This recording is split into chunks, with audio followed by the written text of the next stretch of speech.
जिसका कल एग्ज़ाम है, सबसे पहले जा कर के फॉर्मूला याद कीजिए।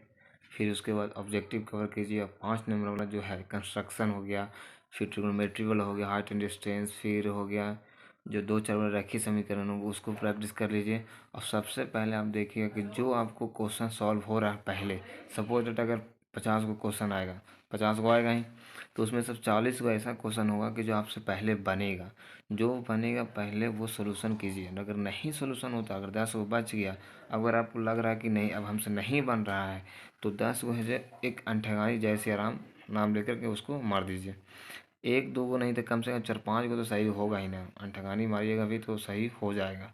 लेकिन हाँ, जो 50 क्वेश्चन में लगभग आप ये ट्राई कीजिए कि कौन हमसे बन रहा है, क्योंकि आप पढ़ाई किए हैं तो पढ़ाई की जाहिर सी बात है 30-40 तो बनेगा ही। सबसे पहले आप फार्मूला टोटल को याद कीजिए, जितना भी तो शंकुल पे शंकु बेलन गोला आयतन जितना भी है सारे चीज़ याद कीजिए। इसके अलावा 2-4 बार रैखिक समीकरण का फार्मूला याद कीजिए। इसके अलावा विवेचक बराबर याद कीजिए। फिर जितने फार्मूला हैं जैसे में कि ट्रिग्नोमेट्री वाला जितने फार्मूला सारे याद कीजिए। उसको याद करने के बाद तो 4 को जो 5 नंबर वाला उसको प्रैक्टिस कर लीजिए, कंस्ट्रक्शन प्रैक्टिस कर लीजिएगा। फिर इसके अलावा जो 2-4 वाला रैखिक समीकरण उसको प्रैक्टिस कीजिए। फिर हाइट एंड डिस्टेंस 1-2 को प्रैक्टिस कर लीजिएगा। ये ज़्यादा इंपॉर्टेंट हो जाता है। फिर इसके अलावा ऑब्जेक्टिव पर कमांड बनाइएगा। अब तो है नहीं दिन, लेकिन ट्राई कीजिए कि उसको सॉल्व कर लें।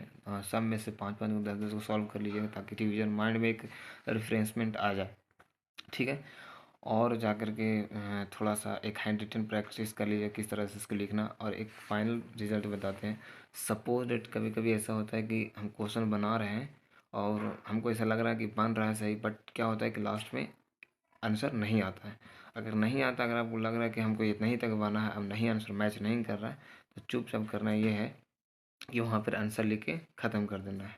That's all. Thank you so much.